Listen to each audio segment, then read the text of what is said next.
right, Helen, when you think we're ready, and I don't know if there's any moderator announcements we need to make other than we hope that everyone this is a Shark Tank, but we will keep our comments safe so that everyone feels that they can contribute.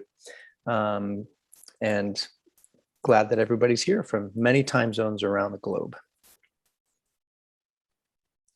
You're on mute. Only the whales can hear you. Thanks, Kevin.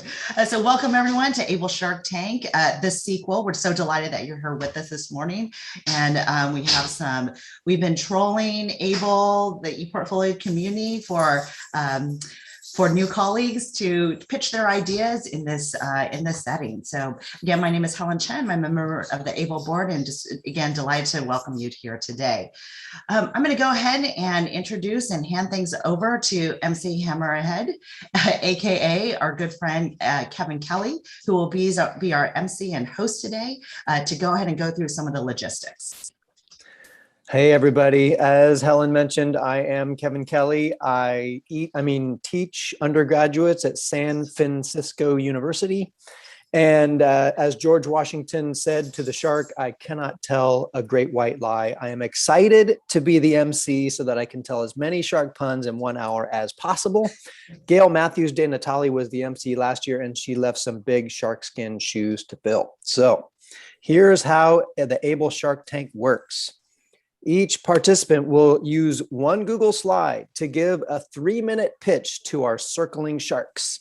Then each shark will have 3 minutes to take a bite, offer feedback and suggestions.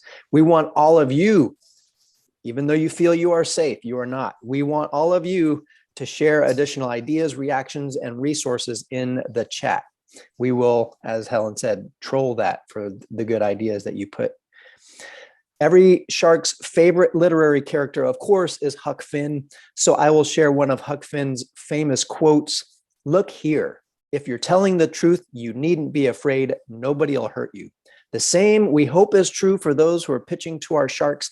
I'll introduce each participant when they make their pitch, but today we're very pleased to have Lisa, Nora, Debbie, Emily, and Christopher Jason. Thank you all in advance for jumping into the Shark Tank without a shark cage. So let's introduce our sharks. This Able conference has been truly international with participation from Australia, New Zealand, Spain, Canada, the United States, someone who works in Grenada. And as an added bonus, all of our sharks today are coming from Finland. So let's introduce them now. They're as easy to remember as GHI for Gilbert, Hubert, and Idelson. By day, Brandy Gilbert is the director of the Life Health Sciences Internship Program at IUPUI. After work, she's a sharp-toothed lemon shark who patrols the White River that runs next to the IUPUI campus. Brandy's one of the winners from last year's Shark Tank competition, and we're glad to have her on the other side of the shark cage today. Next up is David Hubert. He's the Associate Provost for Learning Advancement at Salt Lake Community College, where he formerly directed general education and e-portfolios, a topic near and dear to many of our hearts. When he's not busy provosting, he's a great white shark who snacks on tourists in the Great Salt Lake. David's a member of the Able board, which explains the teeth marks in the boardroom. Last but not least is John Idelson, Professor Emeritus from California State University, Monterey Bay. He's not in the aquarium, folks. He is loose, and his emeritus status means he has more time to terrorize the California shoreline as a dapper but deadly silver-tip shark. He is very sophisticated. All right. Luckily, none of them are loan sharks, which are the hardest type of shark to avoid. So let's get started with our pitches. First up, our first shark participant is Lisa Gadak, a teaching and learning with technology strategist at Kwantlen Polytechnic University. Her hobbies include photography with a fisheye lens and surfing the Finternet. Lisa, take it away. You have 3 minutes to swim with the sharks. Excellent. Well, thank you for that introduction, and good morning, Sharks. Have I got an investment for you? So welcome to the Rockstars of Reflection, KPU's Rolling Stone Z-Portfolio Tour. I am Lisa Gadaka, teaching and learning with technology strategist from Kwantlen Polytechnic University in British Columbia, Canada. KPU rocks. Today, I want to sell you the idea that e-portfolio professional development can not only be fun, but it can be rockin'. I want to introduce you to KPU's Rolling Stones Tour, which was sponsored by our e-portfolio platform provider, PebblePad. This PD event challenged KPU faculty to get innovative in their teaching practices and to become facilitation rock stars. The PebblePad Rolling Stones Tour was a low time commitment, high reward, asynchronous opportunity that provided a practical introduction to KPU's e-portfolio platform and its mobile app. A series of asynchronous activities allowed KPU faculty to engage with the platform, learn the basic features actively, and effectively navigate and create in a personally protected, password protected, and personally managed space. Over 9 weeks for 30 minutes per week, participants were provided with easy to digest content and activities that had them well on their way to rockstar status. The series was capped off with a showcase competition that was optional for participants. KPU faculty that did enter, however, had a chance to win Visa gift cards. So fire up your bus, your tour bus that is, and host your own Rockin' e-portfolio tour. As I mentioned, this was an asynchronous opportunity that was low time commitment, non-prescribed. However, we embarked on a joint venture with the College of the Canyons, and they did prescribe theirs, so it certainly is adaptable. We provided support and resources, plenty of opportunities for participants to share along the way for feedback, and at the end, they had a rockstar portfolio that they could be proud of. So Sharks, just lastly, let you know that this was established highly as a success. It was very profitable, so you would get lots of return on your investment. We have over 1,200 active participants on PebblePad now, both students and faculty. This is highly scalable. The uptake of e-portfolios in the institution is fantabulous. And of course, as I said, there's an option for you to openly license this and go into a joint venture with other institutions. So KPU rocks, and so can you. Thank you. Wow, and just under the 3-minute mark. Thank you for sharing your pitch, Lisa. Sharks, what do you think? Can you sink your teeth into rock stars of reflection, or does it sound fishy to you? Let's start with Brandy. Oh, good. I think I went first in the dive, and now I have to go first as a shark. So I think this is a great example of kind of what we learned with the pandemic, of the flexibility of having the asynchronous, maybe having some synchronous, especially the bite-sized time commitment spread out over multiple weeks. As you said, this would be great at one institution, but you leveled up by sharing with other institutions. And yesterday we were talking about local context as it relates to ethical considerations with e-portfolios. But I think what you've done could help us extend to similar institutions in different geographical areas. So we can think about maybe not our local context locally, but in the sense of, is it another large institution that may have similar struggles to us and may benefit from this professional development? That collaboration makes a lot of sense, and it's nice to learn from what other institutions are doing while providing that professional development that I think tends to be an afterthought. So thank you for thoughting it. Thank you. Thank you. And next up, we have David. Lisa, that was a jawsome presentation. Really enjoyed it. I'm having a little bit of trouble wrapping my mind around how the sort of bite-sized asynchronous activities add up to a portfolio at the end. Could you explain that a little bit more?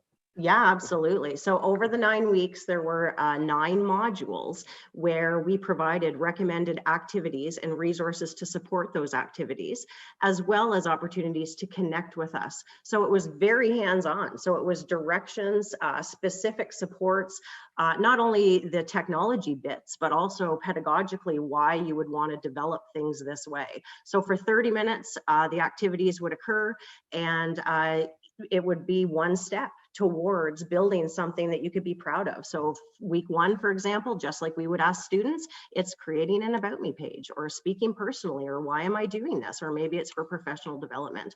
And at the end, definitely a product they could be proud of.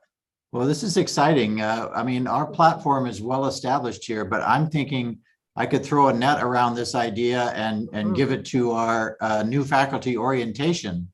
Well, it is to our gift orient- to you. KPU loves to share. So we've Yeah. got all kinds of things built for this, and we'll be happy to share. Super, thank you.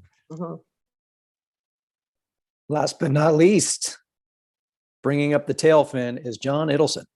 Well, I didn't know the Rolling Stones were still singing, but anyway, the question I have is, tell us a little bit more about the synchronous opportunities. I know you had the 30-minute asynchronous, but what did you do with the synchronous opportunities? Well, similar to when you're developing a course, we wanted to humanize the experience. So our very first step was to do what we called a concert. And even though it was held at 9 a.m. on a Monday, we were surprised to see we had nearly 70 attendees at that event. And we kicked it off like a rock show. So we actually had somebody create a song that was a parody of a Rolling Stones song that incorporated the Let's Get Pumped about making PebblePad e-portfolios. And the CEO of PebblePad, as I say, they sponsored the event. They were fantastic to partner with.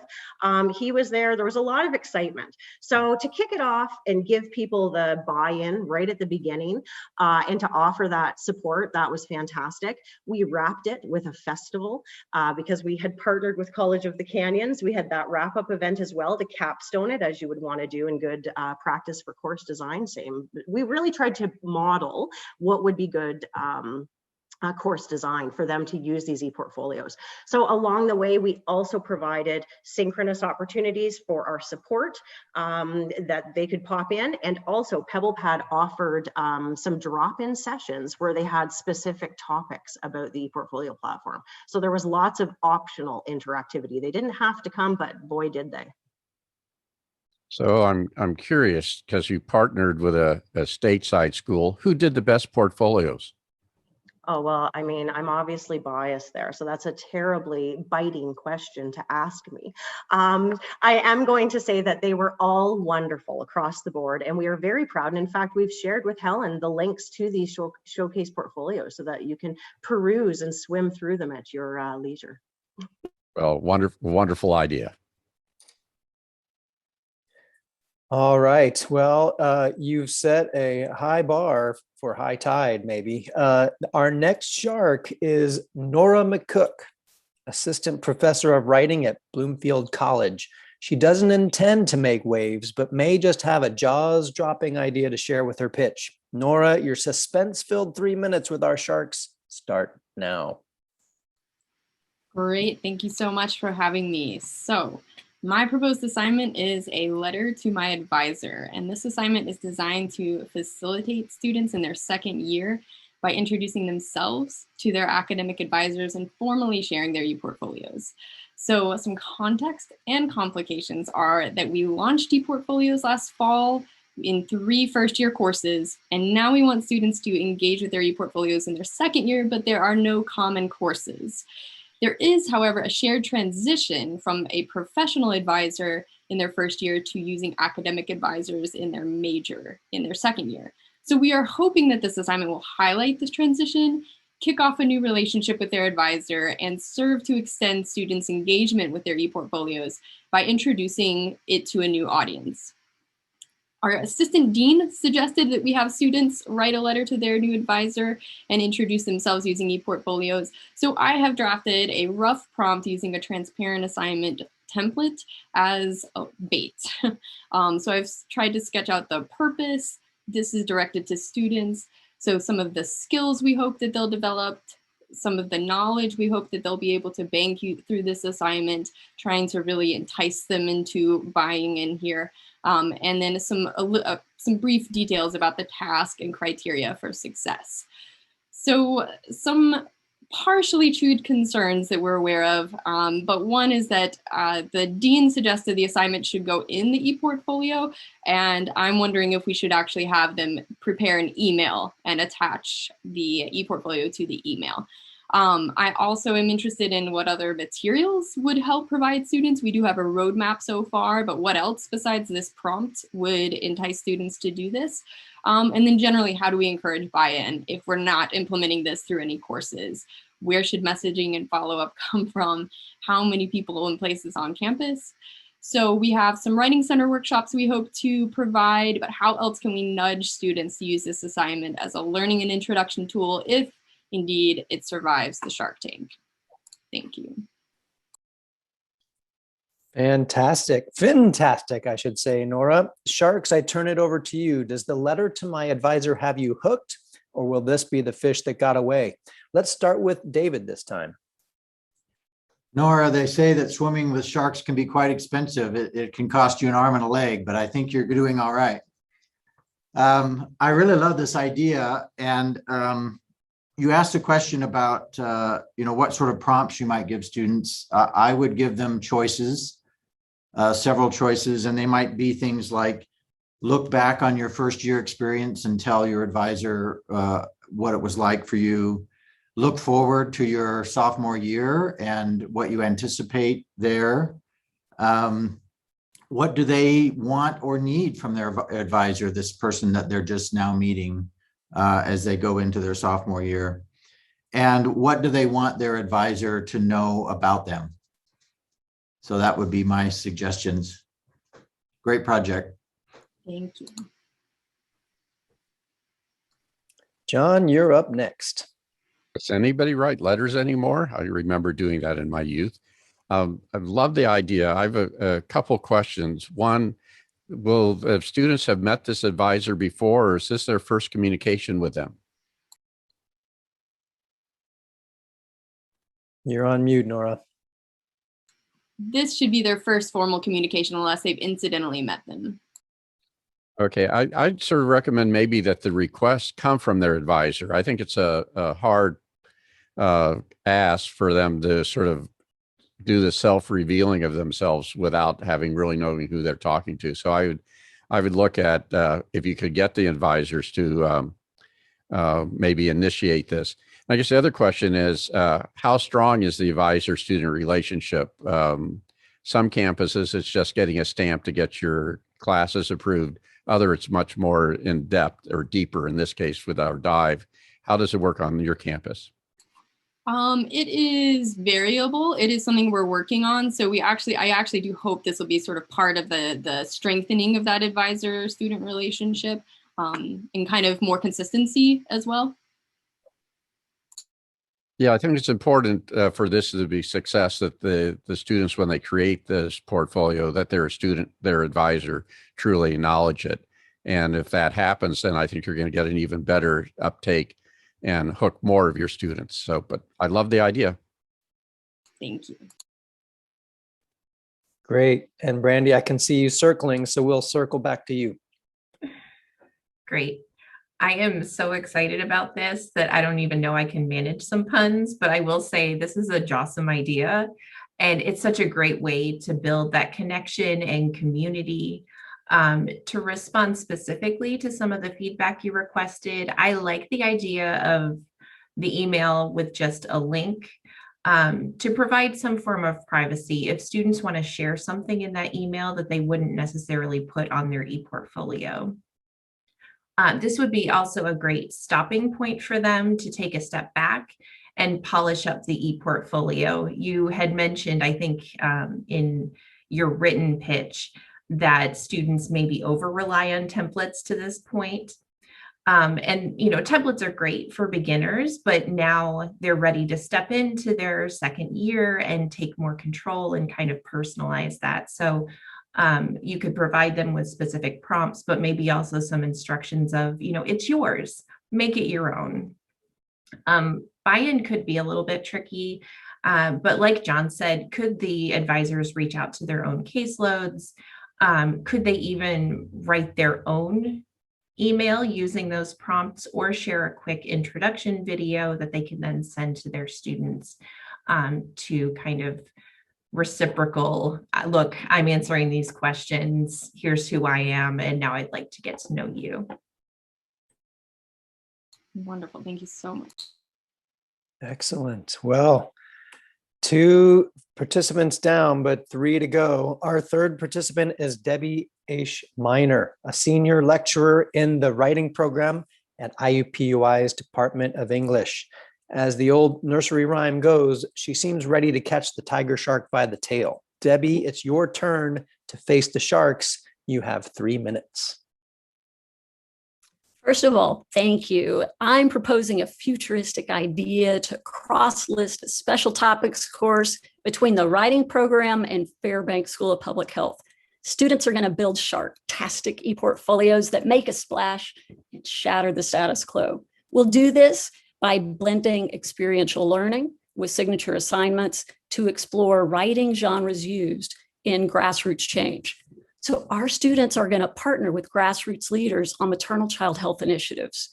The teams of students and grassroots leader will meet together, consult, research together, compose together, and design a multi-genre advocacy e-portfolio for grassroots initiatives. Students are going to be diving the depths to explore vital initiatives like infant mortality rates, reintegrating people after incarceration experiences, safe sleep initiatives, and legislative advocacy for women in the workplace. So along the way, shout out to our Aussie friends who pushed employability skills. Those will be built in, embedded, and scaffolded with each assignment to support the students. As the class culminates, these individual student grassroots leader e-portfolios will then be put together in a course-based e-portfolio where each project has a tab and hyperlink. Then we can share that at the IUPUI annual showcase. So this project is going to chum the waters with high impact practices. It's writing intensive, it's collaborative. There are e-portfolios, which are a meta high impact practice, all their own. As Susan Kahn would say, it's service-based, and for seniors, this can serve as a capstone course. So I say, vote to support grassroots initiatives that take a bite out of inequity. Thank you. Couldn't have said it better myself, Debbie. That was great. Sharks, as she put it, does this pitch make you want to get chummy with her to learn more, or will this be a catch and release situation? Let's give John the first bite. Well, this is really exciting. One of the things that I think we miss in portfolios, excuse me, is the quality of the writing and how important the writing is. Also, another thing I like about this is that being project-based and putting our students into real-world situations. And I know when students are writing for others, they do much better writing than I think when they're just writing for a class assignment or a teacher project. I guess I have a question, though. How many projects do you have there? This one seems like a very exciting one with the public health group, but are there enough projects that they're doing to serve all the students that you have? Well, the good news is I just did a 6 months leadership training program with 5 grassroots leaders who are excited. So we can easily put 3 to 4 students on each team with those 5 grassroots leaders. And the students will be able to pick which leader they want to work with specific to that leader's initiative. So, and those initiatives include interviewing families that have lost a mom to a birth experience or a maternally related death, infant mortality, safe sleep, breastfeeding, and then the reintegration after incarceration programs. And then each one of these programs have a lot of dynamics. So students will kind of be able to own one specific genre piece that they want to do. So I'm really excited. Again, I don't know how it'll all come together, but the opportunity to do this, if you guys pick it, will be fantastic.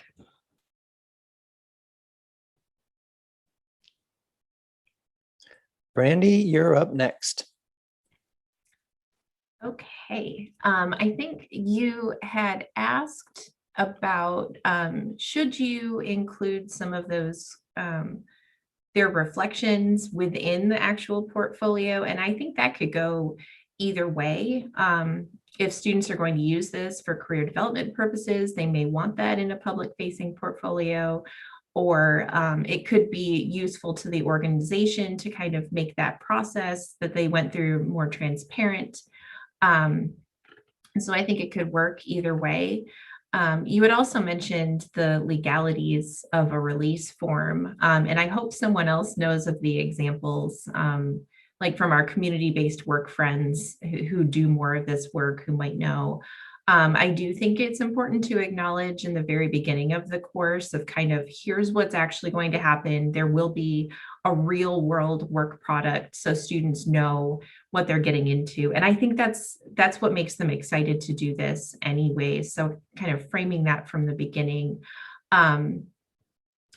I think it would be helpful to share some examples with students, maybe from other classes, of what that outcome actually looks like and how it was used in the community. I think it can be hard for them to conceptualize at the very beginning what that end product looks like. And for a second, I'm going to stop pretending I don't know you and say Fairbanks does a lot of that community work, and they have these continuous partners. So someone must have some brief examples that you can use of student contributions out in the wild.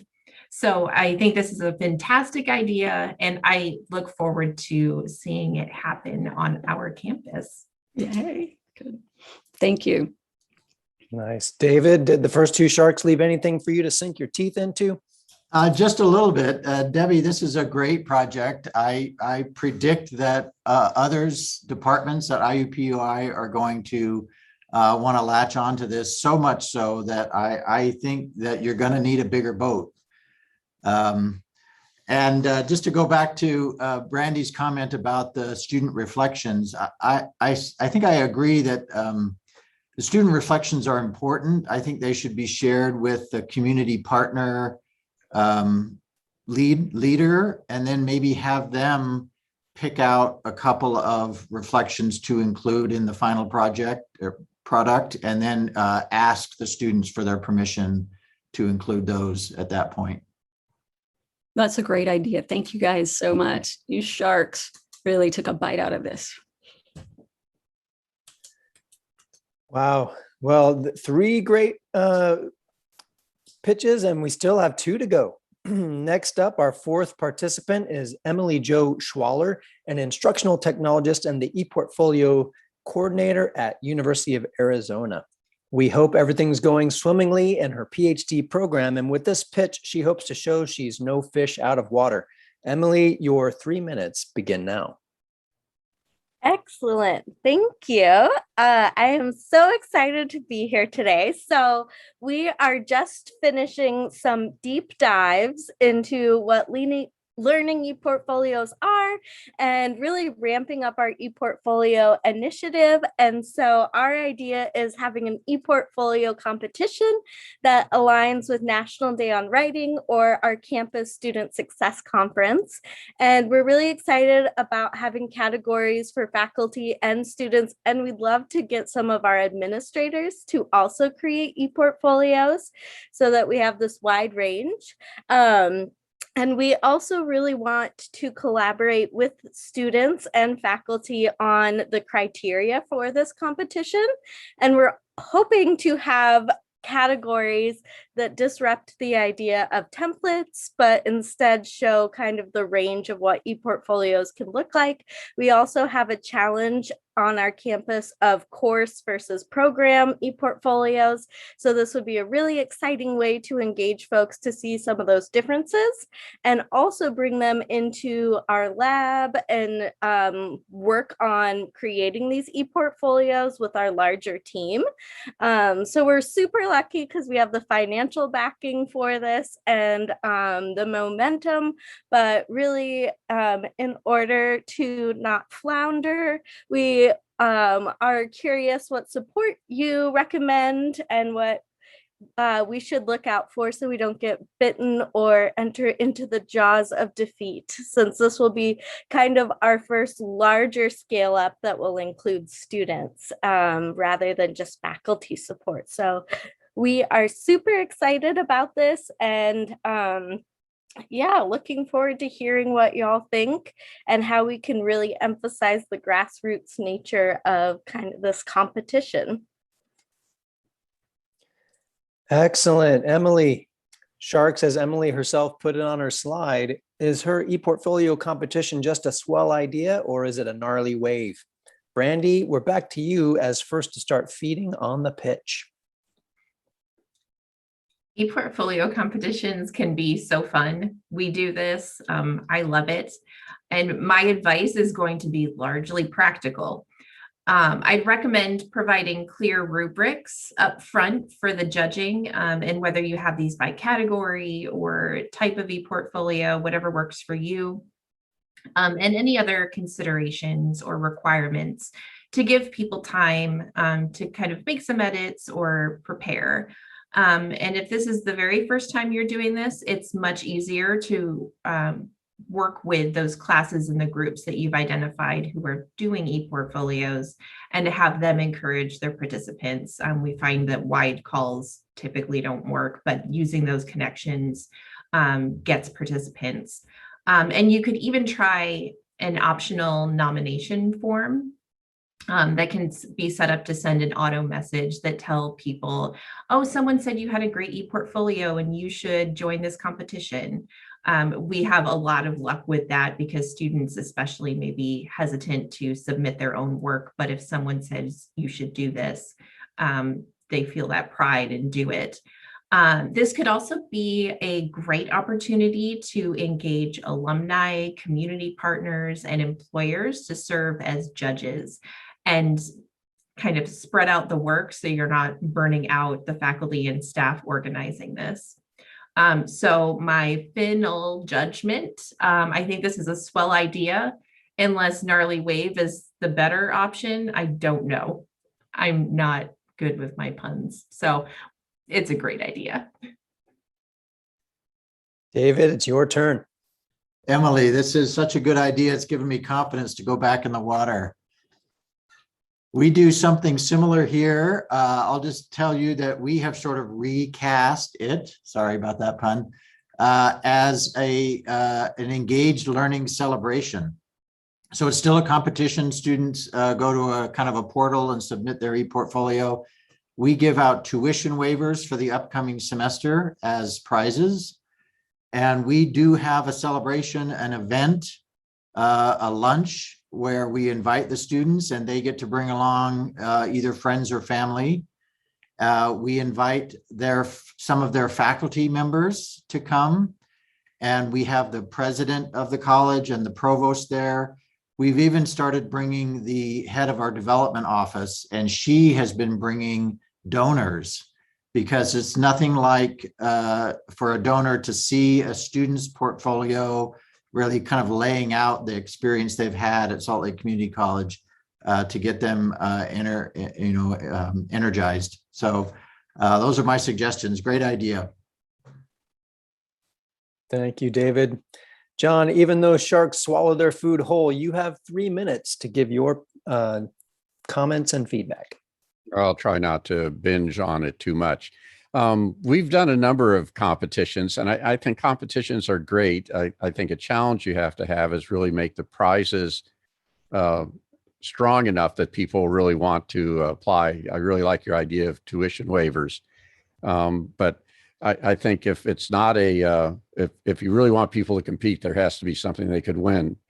But another way of looking at it, we've had some experience with the competition where it makes it sort of competitive. That's the whole part of it. But how do you make it more collaborative? So we looked at doing a competition where it wasn't the individual portfolios, but teams of portfolios, where everybody in that team worked on their individual portfolios, and that group of student portfolios then were part of the competition. So the tide raised all boats in that team. So you might want to think of some other ways of doing the competitions where it's not only serving one student, but working on collaboration of students. But I like the idea of competition is what we're all about at times. Excellent. Thank you, sir. All right. Well, it is our fifth and last brave participant. Jason Vidrine is an associate professor of communication studies at Austin Community College. Jason, as a professor of communication, maybe you can help me improve this shark joke. What did the shark say when he ate the clownfish? I have no idea. What did he say? This tastes a little funny. Jason, you have 3 minutes to attract the sharks. All right, sharks. E-portfolios are good for assessment. E-portfolios are great for self-growth. And e-portfolios can generate traction for getting a job. Now, we spend much time looking at the first two, assessment and self-growth, but we haven't spent a whole lot of time researching the third one, which is getting a job. Now, imagine for a moment, you are an employer, you're looking to hire someone, you spend about 2 minutes reviewing each resume, and there's a link on one of the resumes to an e-portfolio. Whenever you access that person's e-portfolio, what do you see? If a recent graduate is claiming to have critical thinking skills, do you actually believe that that individual has critical thinking skills after reading through the information in that e-portfolio? So here's the issue. How do employers view students' claims of competencies within e-portfolio? So my pitch is this. I'm looking to conduct qualitative research on employer perceptions of e-portfolios. Now, there are a lot of benefits to this. So what are some of these benefits?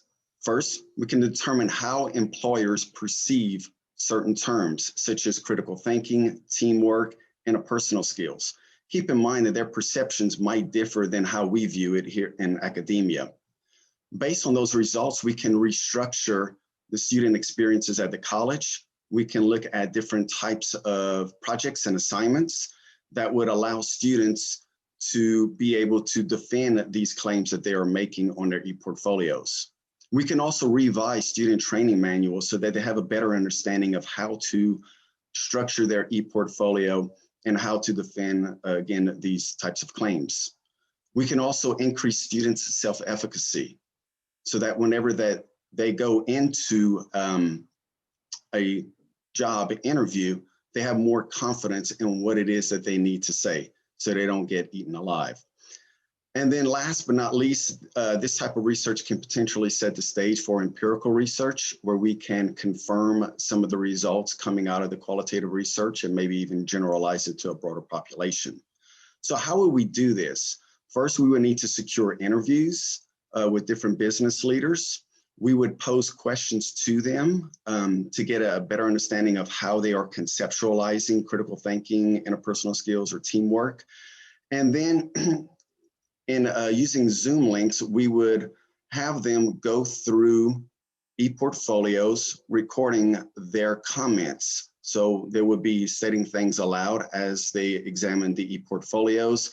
Then naturally, since it's a qualitative study, we would transcribe, codify the results, and share them with awesome people like you through AAC&U and ABLE. I say, let's go ahead and do this. What say you? Finished right at the 3-minute mark, barely escaped the jaws of the timer. Thank you, Jason. Sharks, does Jason's research idea deserve a shark-proof wetsuit, or was his pitch just all wet? Let's start with David this time. Jason, you know what computers and sharks have in common? What's that? Megabytes. Yes, indeed, megabytes. This is a great idea. It just seems like an entire research project that could sustain, a team for quite a long time. It also, you kind of mentioned in your write-up about kind of exploring whether general education competencies or discipline-specific competencies would be most relevant to employers. That, I think, is an interesting research question. I suspect that this would be most fruitful in given kind of disciplinary contexts. So for instance, we have occupational therapy assistants who have a required e-portfolio. It would be really nice to interview those employers and ask them, what are the kinds of things that you would want to see in the e-portfolio that would give you confidence in our graduates. So I have nothing but really good things to say about this idea. Thank you. Thank you. Well, it's not the devil in the deep blue sea. It's John Edelson. He's up next. Well, being the graybeard here, it's been interesting, the discussion around where employers use e-portfolios or whether they don't. AAC and you did some early studies in this. So I think one of the things you want to do is do a good literature review and see what some of the previous research in this area has been. But the challenge, I think, is the ability to sort of break the barriers of the HR departments and their process of screening applicants. So many times getting an e-portfolio in front of the potential employer is hard to do based on some of the hiring practices. So I would like to have you expand your study to really look and see who's willing to accept them, in addition to what do they look for when they get them. But I think this is a good area to study. I know in the early days of e-portfolios, particularly in our teacher ed program where we're using them, it was almost a guarantee to get a job because the students' submission stood out so clearly above others. But in this day and age of Zoom conferences and a lot of digital information and people trolling Facebook and LinkedIn, it's a good question is where do e-portfolios fit in the hiring process? So I commend you on taking this research project on. Brandy, you have 3 minutes for the final biting review. Thank you. This is a whale of a plan that could contribute to national research and improving practice on your campus. There are a lot of great suggestions in the chat. I'd suggest checking out the resources through the National Association of Colleges and Employers, NACE, for some baseline research on the transferable skills side. That could give you a broad overview of what employers say they're looking for to then compare back to institutional level or the AAC&U guidelines that they're looking for. It could also give you an idea of the questions to ask. And I'd also recommend you talk to career services or whoever works with employers and community engagement for connections to hiring managers who tend to be more engaged with campus. That's a really easy way to get some people in to interview. And they tend to have more of an understanding of what you're doing on your campus. I like the idea of having them examine artifacts and help you make the connections to what they're looking for, or they can tell you, we're really looking for this skill and I'm not seeing that in any of these work products. It would be a great way to see our e-portfolios or are what your students doing, meeting the needs of employers, both nationally and for your specific student population. So as a career services person, I'm really excited about this. Thank you, Sharks. Excellent. Well, this has been fantastic to say the least. On our last slide, everyone, I hate to say it, but the feeding frenzy is over. The sharks are going to digest all of these great ideas they've consumed, and then they're going to hammer out a list of winners. We have a few final bite-sized bits of information for you. The Shark Tank winners will be announced later today at the final conference session at 5 p.m. Pacific, 8 p.m. Eastern. I know that's a little late for our friends in Dublin, but we will record it. Continue the conversations and the shark puns in Slack at the website that you see here on the slide, and we'll make sure that that gets into the chat as well. And you can give us feedback there, or you can contact the Sharktastic, fantastic Helen Chen directly via email hlchen@stanford.edu. We hope that you are chomping at the bit to join us for the rest of the day, because we are not finished. During one of the networking breaks, I plan to start a game of digital Go Fish with some of our sharks, and we'll be serving virtual fish and chips during the ABLE conference virtual banquet. I'm going to turn it back over to Helen for any last words of wisdom, because frankly, I don't think anything out of my mouth today has been anything but crazy. So thank you all for joining us. And I think we probably have a little time for some more merriment, more shark puns, and encouragement to fill out the evaluation form. Helen? Great. Thank you so much, Kevin, our MC Hammerhead. Again, thank you to everyone for joining us today, and especially for our presenters as well as our sharks. Again, we'll be announcing the winners at the closing plenary or closing session of today's conference. All right. So I hope you guys have a great day. I think there's been good vibrations all around from today's event. So enjoy yourself at this last day of the ABLE conference. The sunlight plays upon her head.